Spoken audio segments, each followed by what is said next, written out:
Welcome to On the Issues with Michelle Goodwin at Ms. Magazine, a show where we report, rebel, and tell it like it is. On this show, we center your concerns about rebuilding our nation and advancing the promise of equality. Join me as we tackle the most compelling issues of our times. On our show, History Matters, we examine the past as we pivot to the future. Now, on today's show, we focus on the question, how does the U.S. rebuild global relationships? The election of President-elect Joseph Biden was met with a collective sigh of relief from leaders around the world. Yet while many world leaders acknowledge and celebrate Biden's win, they are left wondering if the possibility of another presidency that disvalues the global treaties and relationships related to protecting health, the environment, and stemming nuclear proliferation are in America's future. So in this episode, we ask our guests, how is the U.S. currently viewed abroad? What are the opportunities and challenges ahead for the next administration? Does the U.S. have an international legitimacy problem? And the world has witnessed amazing leadership from women in other nations, especially during COVID. What can the U.S. learn from that? Now, helping us to sort out these questions and how we should think about these issues and more are very special guests. I'm joined by Penelope Andrews. She is president of the Law and Society Association and a professor of law at New York Law School, where she co-directs their racial justice project. Professor Andrews is a trainer for the Judicial Institute for Africa and has served as an acting judge for the North Gauteng High Court in Pretoria and as an arbitrator in hearings on racial discrimination in South Africa. From 2016 through 2018, Professor Andrews served as the first Black dean at the University of Cape Town Faculty of Law. I'm also joined by David Kay. He is the former United Nations Special Rapporteur on the promotion and protection of the right to freedom of opinion and expression, and the independent board chair of the Global Network Initiative. He is the author of Speech Police, The Global Struggle to Govern the Internet, and a professor of law at the University of California, Irvine.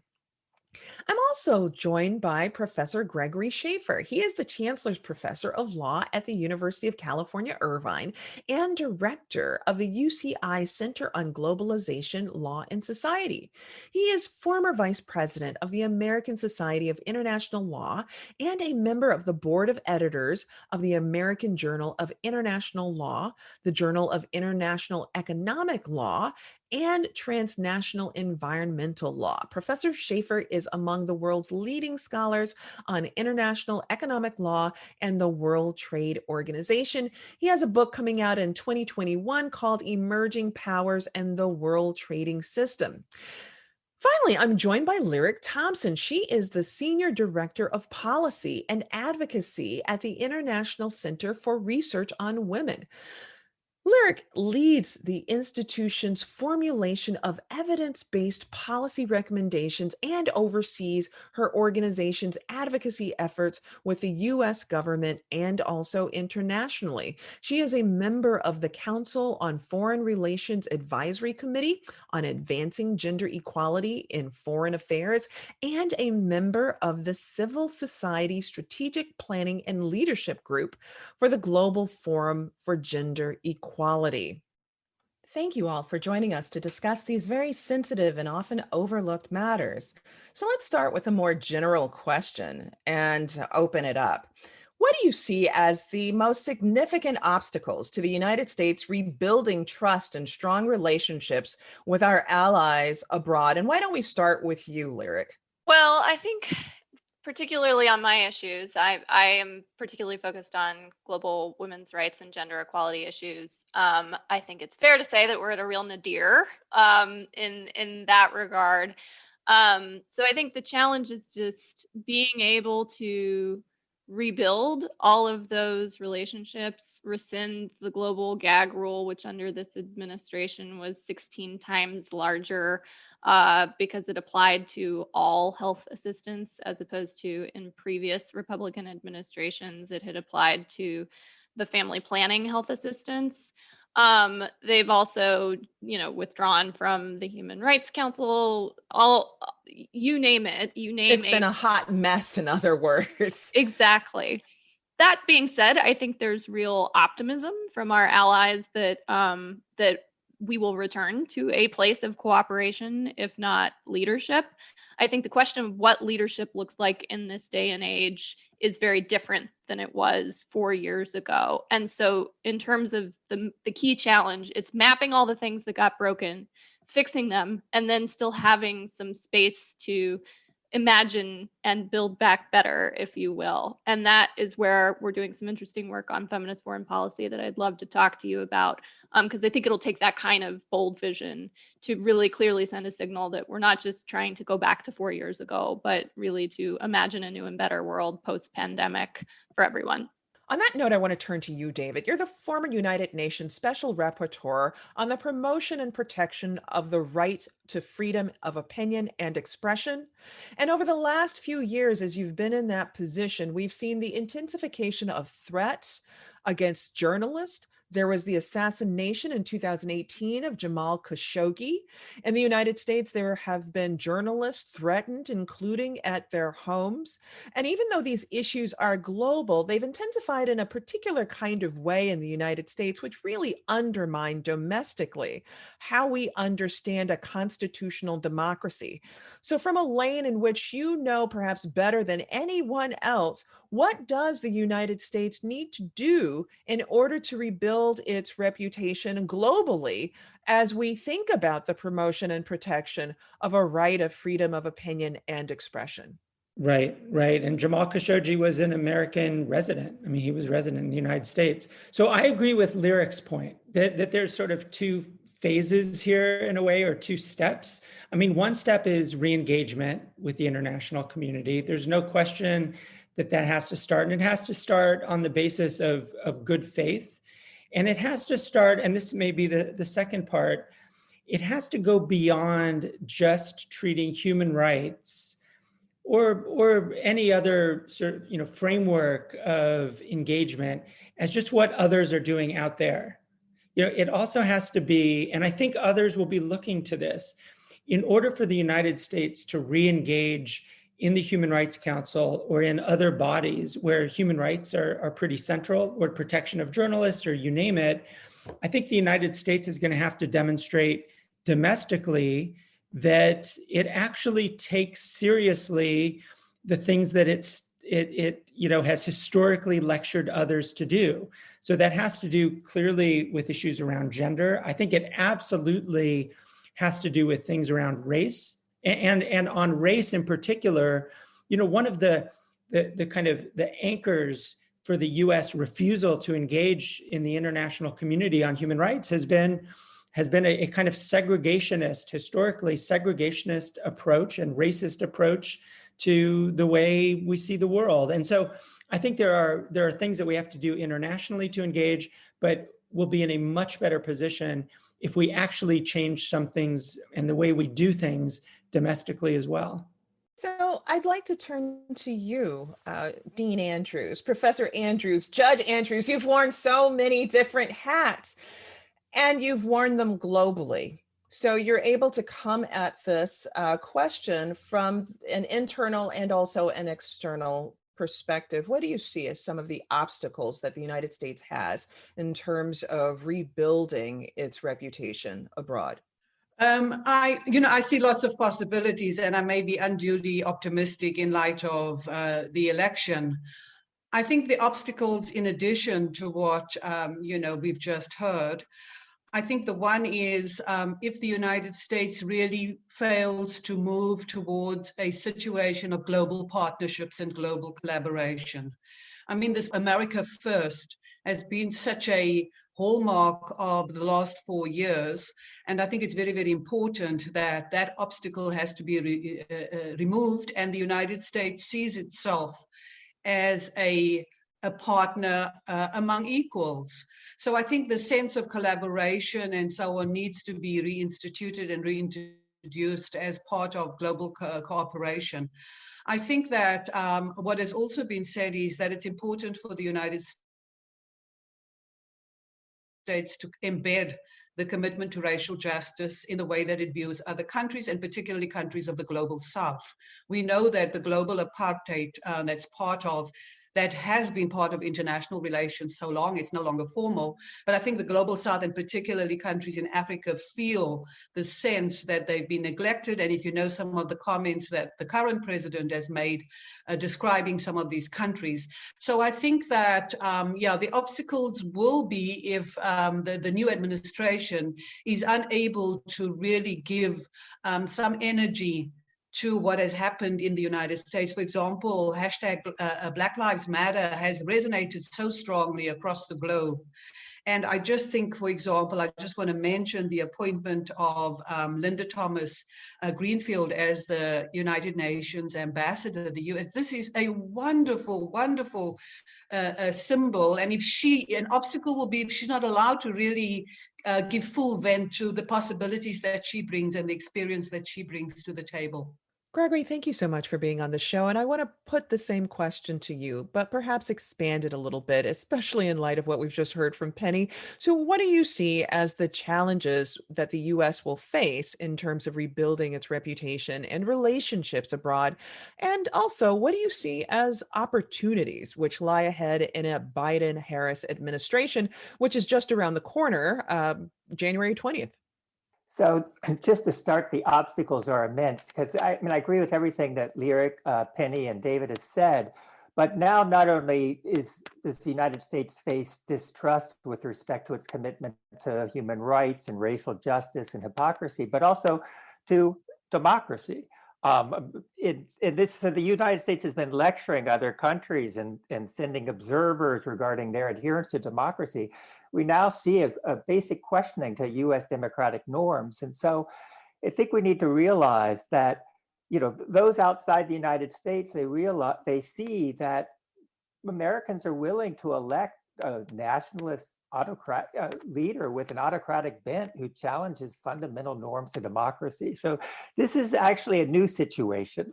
The US views abroad about the United States are at historic lows. The positive views that President Trump would do the right thing in global affairs in Germany right now are at 10%, which means that 90% of a democratic core ally in Europe, of the population, the kids do not trust the President of the United States to do the right thing. So we face major challenges, and countries now, they're wary, they're relieved that Biden is now president, but they're wary that in 4 years, there could be a return to an autocratically oriented administration that is a global bully. And that would seem to be a significant fear. I want to just take a pause there, and we're going to come back to it because that's real, especially after the United States has gone through the election that it has. And what we see by the numbers is a divided nation, even though Joe Biden appears to lead President Trump by about 7 million votes. The fact that there are now more than 74 million votes that have been cast for President Trump, and the fact that the election has been challenged so significantly, the president has failed in all of those challenges, but all of that is real, including people threatening to behead officials, threatening to kidnap governors, and so much more. That's a reality behind the United States right now. And this reality is during COVID. It's during a global pandemic. So, David, I want to first turn to you.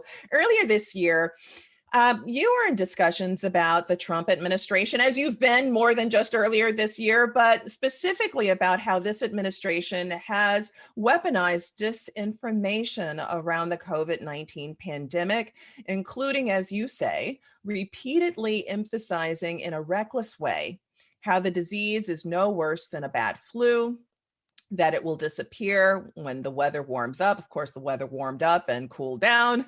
That there were drugs, the hydroxychloroquine and also zinc can prevent infection and so on. You said that these were just ridiculous things. It was disinformation. And you said that the president has clearly been seeking to weaponize intelligence to provide a basis to argue that there's been Chinese malfeasance or some kind of incident of coronavirus coming out of a lab in Wuhan. Tell me about where you are now in thinking about this. How has the president's use of disinformation around COVID-19 and this pandemic, how has that impacted the US's position abroad? Yeah, it's a great question, and I think we're at a stage where we don't know exactly where we're headed, but I think that, so we've had a lot of discussion around disinformation, particularly around vaccine disinformation over the last, several weeks. And also, of course, from the beginning of the pandemic, the president's disinformation around the disease itself, around the coronavirus itself. I mean, I think a couple of things. One, disinformation, particularly online or through Fox News or other basically elements of the right-wing media ecosystem, those are real problems, but they feed off of the oxygen that Donald Trump has given them. And so come January 20th, when Trump doesn't have the same exact kind of platform, I mean, presumably he'll still have a Twitter account, but he won't have the same platform of the presidency of the United States.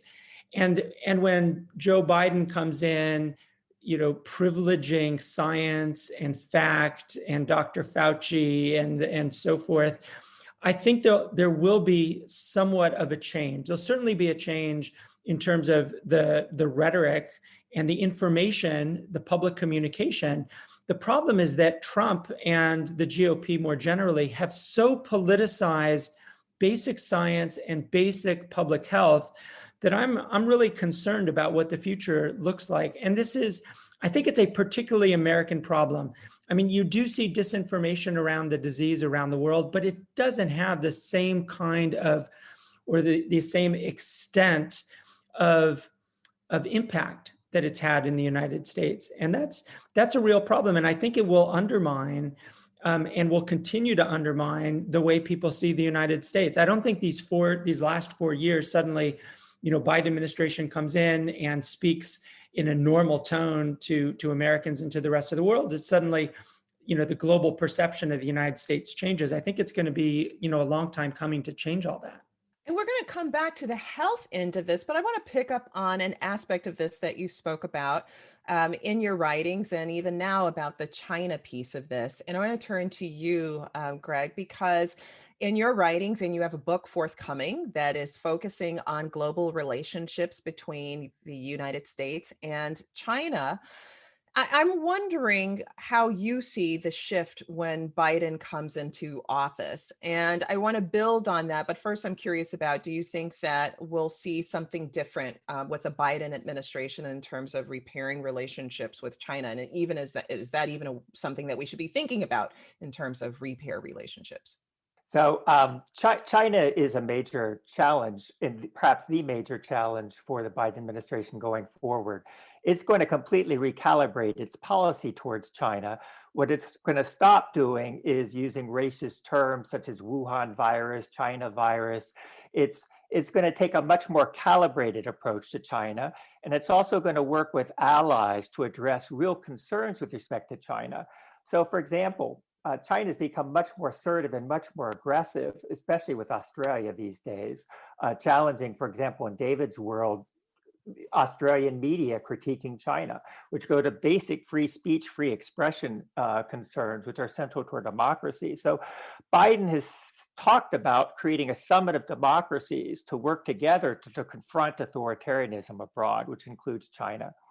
He won't. The trade war will be something that he'll have to manage. If what Trump does, it's an opportunity that the tariffs are. He'll try to use these for leverage in his negotiations with China, but he'll do so in a much more strategic, calibrated way, as opposed to just simply for domestic political purposes, blaming all the world's problems on China. And so that will permit for collaboration with China in areas which are critical, such as global public health, the COVID-19, and climate change. So, help us to understand a bit more what this tension with China has been all about. How do Americans, I think Americans take their cues from media, and it's not necessarily clear exactly why the US is engaged in this tangle with China. Can you tell us a little bit more about that? And is there anything that's real there?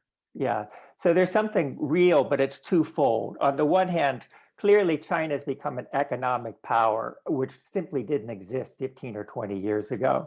And so even when Biden was vice president during the Obama administration, the United States was just so far ahead of China technologically that it didn't feel the same threat that it feels today. But China has invested immensely in innovation and in competitive industries at the strategic heights for the future, such as data technology, artificial intelligence, and so forth. So this is a real strategic challenger that simply didn't exist before. In parallel, the United States inequality has grown in the United States to levels not seen since the 1930s. So while international trade rules made life more certain and predictable for capitalists, for common workers, life became much more precarious. And so Biden has to balance, on the one hand, his internationalist tendencies, which rightly will try to return the United States to a leadership role in the World Trade Organization, but at the same time, putting working class and middle class Americans first to make sure that they benefit from economic globalization as opposed to suffer from it. Well, it's interesting that you should even tag in working class Americans, because working class Americans are not Americans that politicians have been talking about over the last 20 or 30 years. So much of it has been just about the middle class, and there's a lot then that's been missed.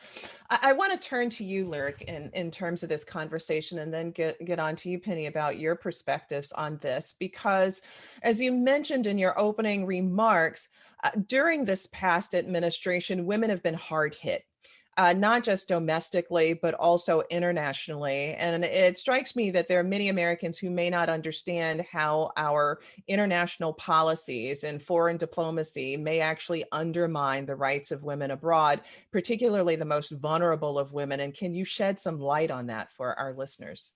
Sure. So just to give you some of the greatest hits, there was the global gag rule, which I Give mentioned. those to us, please. I will. So the global gag rule, which I mentioned, of course, conditions now all of U.S. health assistance on ideological opposition to abortion. It's typically something that Republican presidents invoke day one and Democratic presidents revoke day one. So we'll definitely be looking for that on day one as a kind of standard procedure. But the impact and the scope has been much greater in this administration.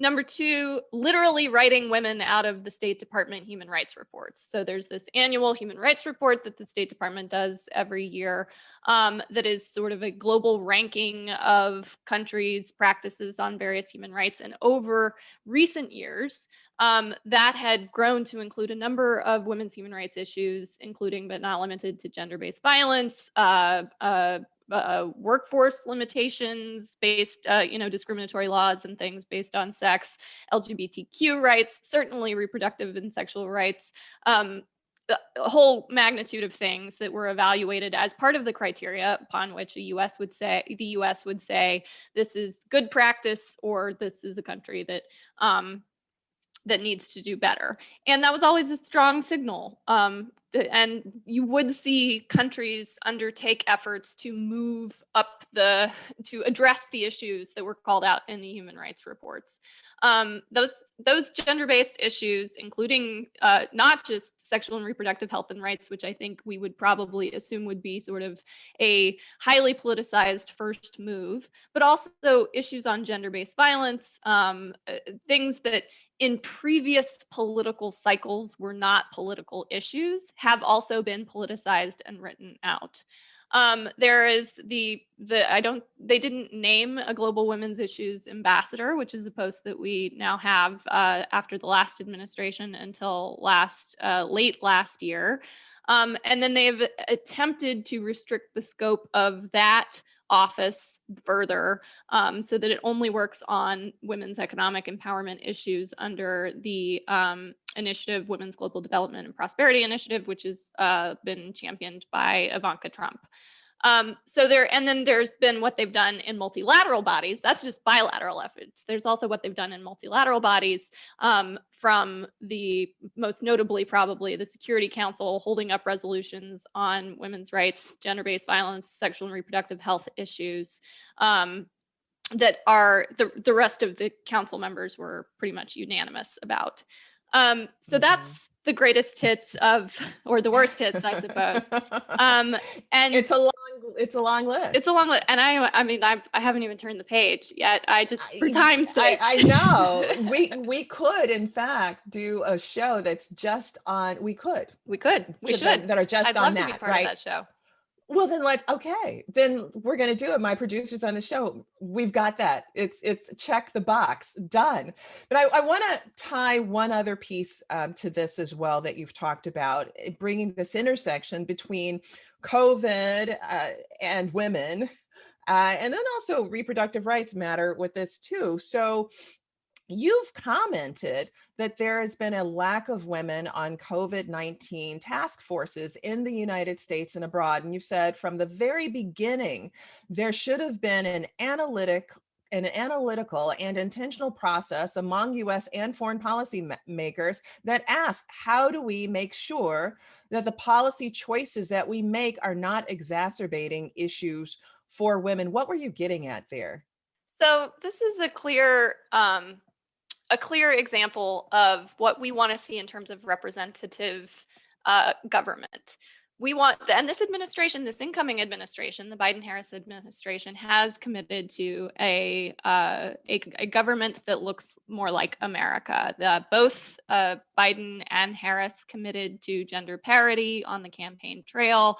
And I think we've seen from the stream of appointments, Linda Thomas Greenfield was already mentioned as UN ambassador, that they seem to be very intentionally walking the talk on that commitment. That hasn't necessarily been practice on, not just in the US, but globally, coronavirus task forces. And the converse of that you may have seen in the headlines was where women leaders have been more successful at combating the coronavirus. Now, I'm very careful not to lay any claims that women are inherently better leaders than men. I think given equal opportunities for power and corruption, we would probably be just as corruptible.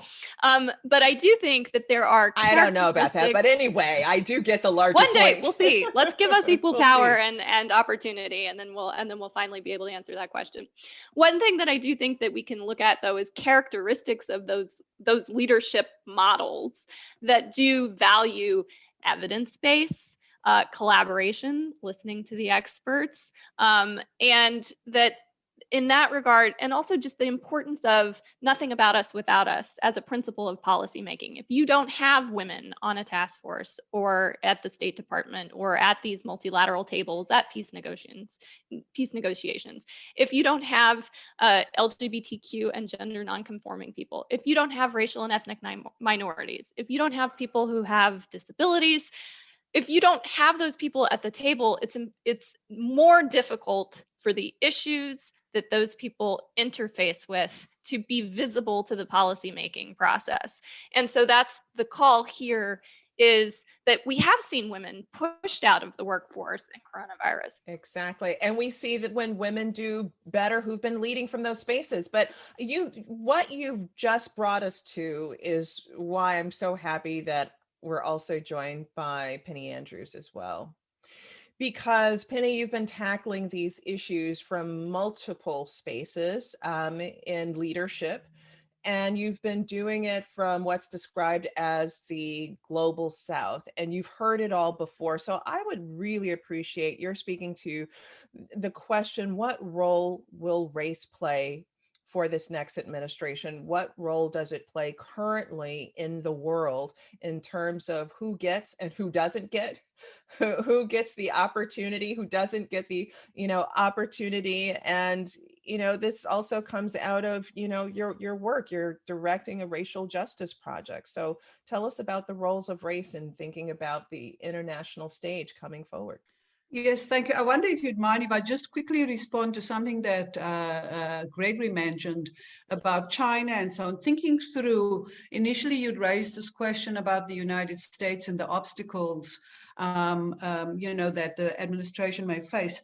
I just wanted to make 2 points. The first is that the United States, we see this past 4 years as an aberration, but in actual fact, this pandemic and the pause and the reflection, we actually have to think about the United States for the last 40 years or so, and that what the administration has done has accelerated some pretty negative ways that the United States, for example, in foreign policy around race. Now, the Obama presidency halted some of that, and I think globally, people were very, very optimistic about the United States. And I would say generally, particularly from the global South, really, really admired and even loved the president. So with respect to American leadership, I think that, that is the question. And then the other point that Greg raised about institutions, I mean, one of the things that these past few years have shown is that the United States is no longer exceptional. In fact, it's like a third world country on many levels. If you listen to Trevor Noah, how our institutions are being challenged, governance, the courts, etc. So I think it's an interesting sort of it's an interesting conversation we're having about this. There's so much that this administration must do, and the point for me is that it needs to address what's happened the past 4 years, but maybe it also needs to address what happened the past 40 years. But because and one could say even 400 years, really, given I think where you're taking us. I know you're going to address my question on race, to just respond back to something that you said so that listeners don't think that it's hyperbole. When you say that some people, including Trevor Noah, would compare the United States to a third world country, I suppose if one looks at the ways in which the election has been challenged, or the need to have monitors to make sure that the most vulnerable of Americans could actually cast their vote and do so in less than 8 hours, as we know that during pandemic, there were people who during primaries were in lines for 7 or 8 hours. This is part of what you're talking about, and I think what is referenced in food deserts and so much more. But on that question of race, okay, all right, yeah. But I also want to footnote as well that the United States is not a third world country, far from it. But that's another point. That with respect to race, and then this also builds on what Lyric said about being at the table. As I said earlier, the Black Lives Matter resonated very strongly globally, and the United States, because of its own civil rights struggle, has always, at least formally, been committed to race, even though it's not always succeeded in doing so. So I think the possibilities at this point, there's just a historical moment in which there's a clear sense of reckoning in the United States, and in which other countries are also, embarking on the struggle to look at the legacy of colonialism and racism, and so on. So it's very important that there be an inclusive approach to these things. Now, one of the things that Lyric said was about having people at the table. It's important that women are at the table. It's important that racial minorities and so on at the table. I think that's essential. But I think the problem is that even if you have people at the table, what are their values? We added a new woman to the Supreme Court. We did a whole, in South Africa, we've gone through a whole revolution, and, we put in place a Black government. And in fact, in the last 25 years, the Black government arguably has not acted in the interest of people. So the question of the majority of people, if you look at the poverty, the corruption, and so on. So I think that it is very important that you center the conversation, you ensure that there's inclusion, but there's got to be a cultural shift and a sort of sense of values. So for me, I think it's more important that we have a court that reflects the values of social justice, than having people on the court who represent. Representativity doesn't translate into transformation, and I think that's a very, very important thing. I do think, though, that Linda Thomas Greenfield, if you look at her biography, you look at her experience and so on, she's going to be at the United Nations. And just symbolically, what she brings to the United Nations. It's almost what happened with Andy Young when Carter appointed him as UN ambassador. There's a shift that goes on, and the majority Black countries, particularly from the global South, see the possibilities. I do think that if you look at the last appointment that's just been announced, the Secretary of Defense, that the president clearly is committed to inclusion and have race as part of the discussion. Now, I don't know. I mean, there are certain things that the United States has done. Under President Obama, for example, the African Growth and Opportunities Act was enacted to work with particularly countries in Africa, but global. Well, it was for Africa to ensure that tariffs were removed, et cetera, et cetera. And AGOA has limped along. I think that President Biden will really strengthen AGOA. There was a sense that it might lapse. So that is, it's sort of embedding racial justice with economic justice. And doing those in transformative ways, it sounds like, not just simply underfunded initiatives, but that these initiatives need to be funded, but at the fundamental level, that the thought here is doing that which is transformative. Well, the economy has been certainly a sticking point with regard to international relations.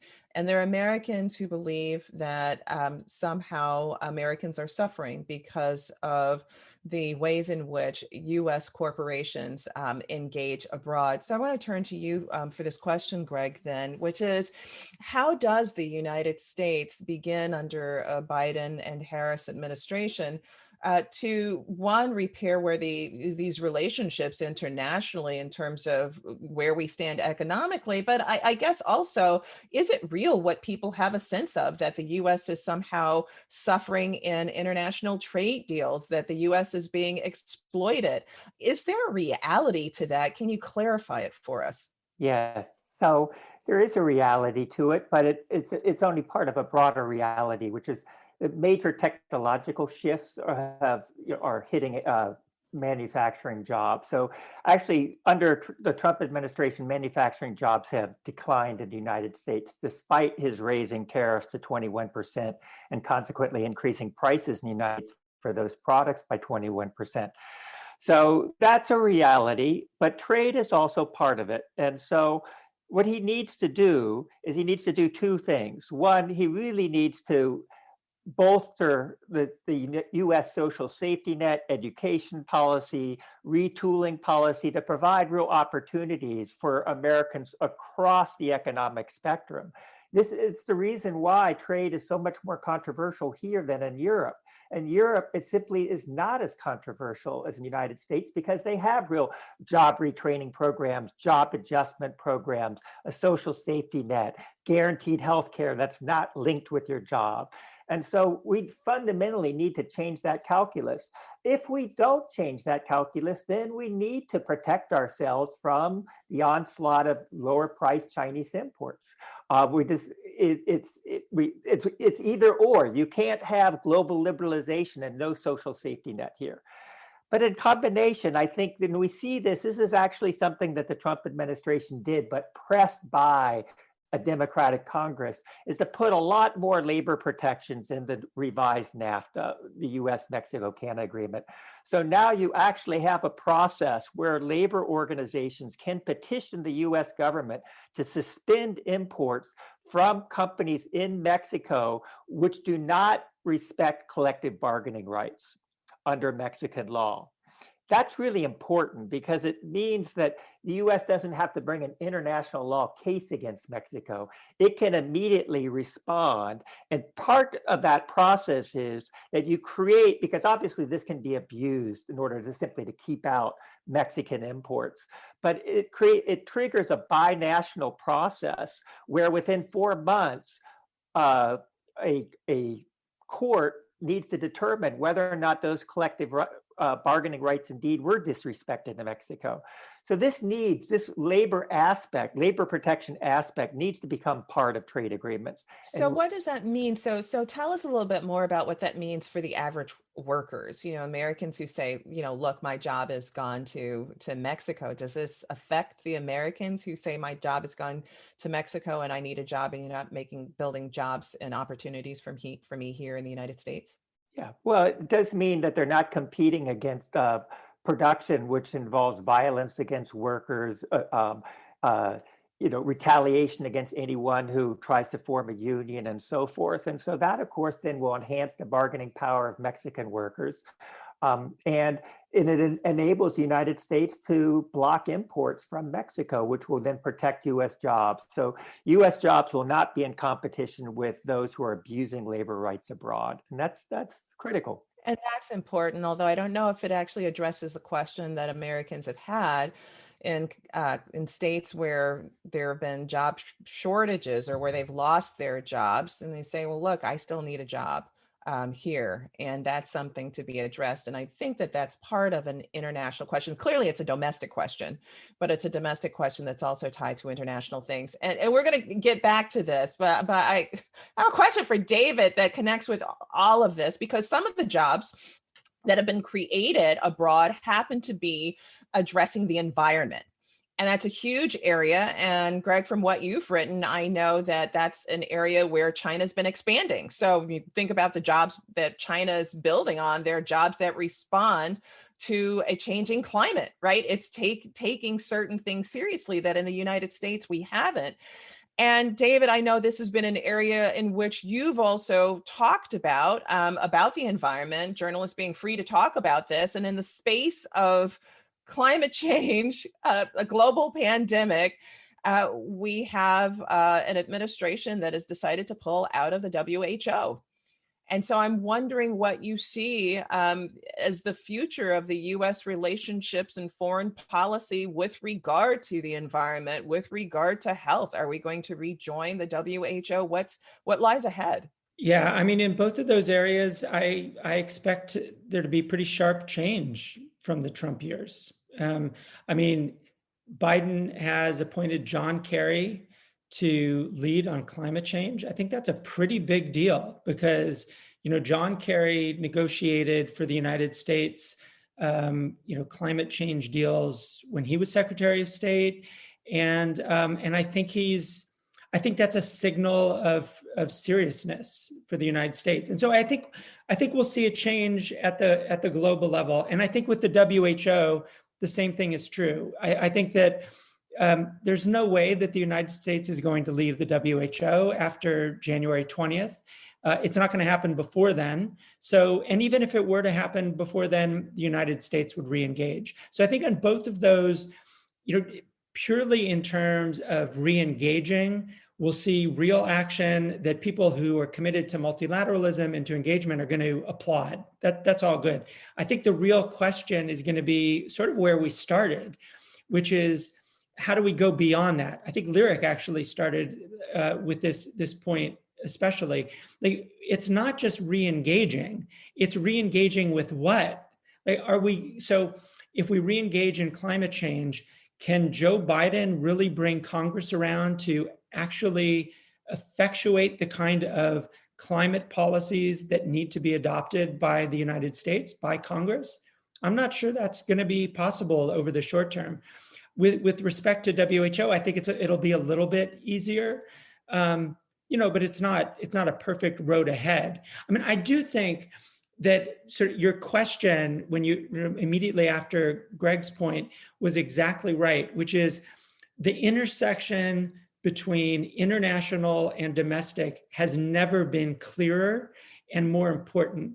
And I think that, we tend to silo those things, both as a matter of conversation and as a matter of bureaucracy. So in one space that I follow really closely, the digital rights space, internet freedom, content moderation, internet security, and all of those things, you have two different conversations in the United States. You have the domestic conversation, should we be breaking up Facebook? And the global conversation about the power over communities and discussion and journalism and so forth isn't really a big part of sort of the US policy conversation. Those are separated out, and yet they're intricately related. They're integrated with one another pretty closely. So I think we need to find ways to make the domestic conversation relevant to what we're going to do in our foreign policy. Well, I'll open that up to all of my guests then. How exactly do we do that? Because one of the issues that you touch on, David, so well reminds me of the gridlock that President Obama experienced with a Republican led Senate. The Republican led Senate made very clear that we will be the Senate of no. There's nothing that this president is going to be able to get through the Senate. This was after the Affordable Care Act was successfully enacted and signed into law. But after that, it was just simply gridlock. So for all of the things that we've talked about, with the exception of what Lyric has mentioned through executive order, taking away the executive orders put in place by the Trump administration, perhaps Joe Biden ruling a bit by executive order in terms of expanding reproductive rights abroad. But what's going to work here with this particular Congress? What do you see? Because the president is limited in terms of what he's able to do abroad to some degree based on the Congress that he inherits. Who wants to start first? I'll jump in. I mean, Michelle, you're right that this is a central challenge for Biden, that he simply there will not be new treaties that the United States signs. There will not be much new legislation that the United States passes given Congress. And so he'll have to act through executive orders. He'll have to act through executive agreements, such as he did with the Paris Agreement on climate change. That'll be the future, but that future still matters. Rhetoric will change. Rhetoric, discourse, international discourse, the United States has not been able to exercise any normative leadership. In fact, to the contrary. And so this will really matter having Biden, just as it mattered having Obama, because the Iran deal with respect to a nuclear proliferation, the Paris climate deal, there's all sorts of powers that the executive branch has, but the idea that somehow there's a transformation of the US political system, no, he's going to be under severe constraints. Who else wants to join in on that? So I'd like to take an optimistic view on that piece, which is to say that I don't think the political calculus changes. I agree with that in terms of partisanship, and we've seen that. But I think what we've seen in other countries around the world, particularly, is following major crisis, there's opportunity and a political imperative to come together. And I think that the coronavirus pandemic does give some of that push factor on some of these issues. The attention to the burden of unpaid care work that women disproportionately shoulder and what that has meant for them being pushed out of the workforce, the importance of healthcare coverage. Some of these issues that were non-starters we saw actually directly addressed in the CARES Act. And so I think there is a fragment of a coalition to be built around positioning this as how we rebuild from crisis, that then hopefully has enough time to become how we handle things moving forward. I also think that as we are seeing unprecedented numbers of women and people of color and trans people and LGBTQ people running for office and winning, that has been something that there are pieces of this, the feminist foreign policy agenda, for instance, that can be broken apart and legislated. Trade is a really good example of that, where no country in the world has ever included women's rights as binding provisions of a trade agreement. There have been a couple of countries, both of which have feminist foreign policies, by the way, Canada being one, that have tried to include a gender some rhetoric about gender in their trade agreements, but never have they rose to the level of environmental protections or labor protections. That, I think, is an opportunity, and we've seen legislation starting to deal with this now. This is something that I think there are pieces of this that can move. It's just going to be about a creative exercise of giving everyone the language and framing that they need to be able to justify it to their core constituencies. And I think the pandemic is a real shot at that, as is the climate crisis. So Gregory gave us what he might call the pragmatist view. Lyric just gave us the optimist view. Penny, I think that you were about to speak. I think I probably want to give the hybrid view. I'm not even sure. I'm not sure if it's pessimistic or optimistic, but one of the things that I'm really been interested in is Lyric is correct that a moment of crisis provides the opportunity for countries to make a difference. But this moment of crisis has clearly illustrated how polarized and how divided the United States is. And so we are looking at this from the top down, what the president can do and the limits imposed by Congress. But if you think about the voting in this country, the largest numbers of people voted. If you look at the way that the vote was carried, it was really it was a successful vote.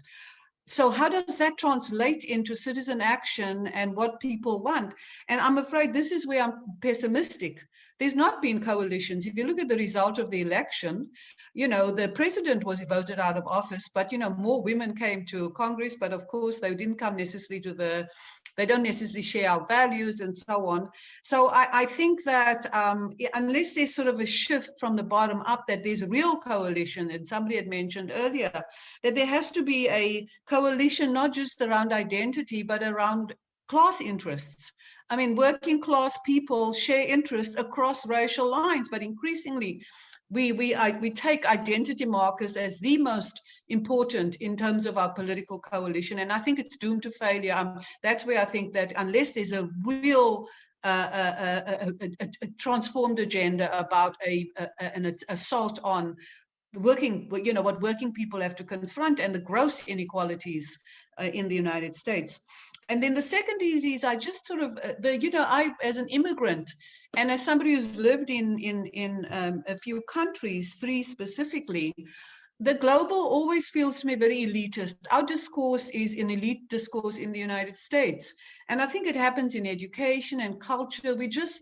Americans don't, South Africans, for example, or Australians know more about American history and politics than any American would ever know about Australia and South Africa. So we tend to, for a whole range of reasons, be much more enclosed. There's an exceptionalism. You're absolutely right. Absolutely. Yep. So we're sort of self-referential, and that sometimes translates into a sort of elite enclaves. And where, quote unquote, ordinary people don't necessarily see the connection to the global. So there has to be an educational shift, I think, and a cultural shift. And this is heavy lifting from the bottom up. It can't happen. To that point, Penny, look, there are Americans who don't even know their own history, right? So let's be clear that this is also a deeply selective history. And when you talk about the coalitions that could be built, well, let's also be clear that W.E.B. Du Bois, more than a century ago, right, said that it was the color line that was the distraction. Yeah, exactly. So, I take as a given much of what's been said in terms of the difficulty of making policy, of getting legislation, of making treaties. We haven't been in a treaty making mode for a long time. But there's one thing, and I'm also very taken by Penny's point about coalition building. And one question is whether coalitions and also public education can happen from the top down. And there is one mechanism that we never talk about in the United States, but in democratic countries around the world and in many others, they have something like this. So many countries have what's known as a National Human Rights Institution, an NHRI. And, when we put all of our, let's say, our eggs in the basket of the Supreme Court or the federal courts or in Congress, we're going to be consistently disappointed. But an NHRI, a human rights institution for the United States, right? An institution that is actually something that could be based on our own obligations under human rights law that the United States, treaties that the United States has ratified over the years, could be the basis for people to bring major concerns of human rights, of economic, social, and cultural rights, not just civil and political rights, but bring to the fore in a way that maybe it doesn't directly change law or doesn't immediately change law, but it allows some of these conversations to be part of a kind of legitimized discussion that, causes, well, it allows coalitions, it allows civil society to address government, and it requires government to respond. So I kind of want us to be thinking, or I want the Biden administration to be thinking about what other tools are out there. And we could look, you mentioned exceptionalism. We don't have to only look at what we do. Why don't we look at what others do to make these kinds of conversations part of the policy discussion, even if they don't have a direct impact on law? They may have a long-term one. Well, to that point, really, when the United States began its pathway in the Supreme Court towards decriminalizing LGBTQ status and sex, it was in looking abroad, right? As you remember, the early cases by Justice Kennedy citing international laws and what's happening in other countries. So that's a great point. I'm so happy that you mentioned that. It's really important to lift that up. So we get to this point in our conversation on this show where time just goes by way too quickly, but we want a sense of what that silver lining happens to be and what comes next that gives hope for people who are listening and also those in government who want to actually move the needle forward. And so this is a quick wraparound, and I'm going to start with you, Lyric, if you can quickly give us what you see as the silver lining coming ahead. I would say representative government, not just in representation, but in spending that power on behalf of people who've traditionally been left out. On the foreign policy side, that's called feminist foreign policy, but it should absolutely have domestic corollaries. We should ratify CEDAW. That should be, a part of our human rights agenda, which I very much like what David just laid out. So for me, it's a feminist approach to policymaking and to government that goes beyond the politics of representation to true transformation. Thanks so much for that. David, what do you see as the silver lining ahead? I suppose one silver lining is we've seen what we're capable of in this country, and I guess my hope. I mean, we've seen what we're capable of for 70, 80 years. But I do think that if not 400, as you mentioned before, but I think there might be a sense that we've kind of come up to the precipice, and I guess my hope, maybe this is too much of a too much optimism, but I do have this hope that many people have seen how tenuous our norms and our rules are. And maybe over time, we can develop a way to kind of reinforce those norms as matters of law. And maybe that's not possible over the very short term, but my hope is that over the long term, we can head in that direction. And maybe these last 4 years, and I'm not a silver linings type of person, maybe we can take something away from the last 4 years that's positive and moves us in that direction. Thank you, David, for indulging me on the silver lining. And what about you, Penny? Two quick ones. One is I'm going to be totally self-referential here and say that as a Black woman, as an immigrant, having Kamala Harris as the vice president, what she brings, the possibilities, and she sort of stamps on this country. We are immigrants. There's a way in which we all belong. And the project that they've committed themselves to social justice. So I'm I think the silver lining is having the Biden-Harris right there, people right there. And then the second is I think that the society, American society, has been put on notice of how fragile some of our institutions might become if we do not pay attention. So I think many more people are paying attention, and that to me is a silver lining. It's great promise for the democracy here. You are so right that COVID has revealed underlying institutional and infrastructural inequalities and inequities in this society. So thank you so much for that, Penny. And Professor Gregory Schaefer, wrapping up with you, what do you see as the silver lining? So I'll play off of what Penny just said with 2 points. So one is that the Biden administration, President Biden, viewed this as a struggle for the soul of America.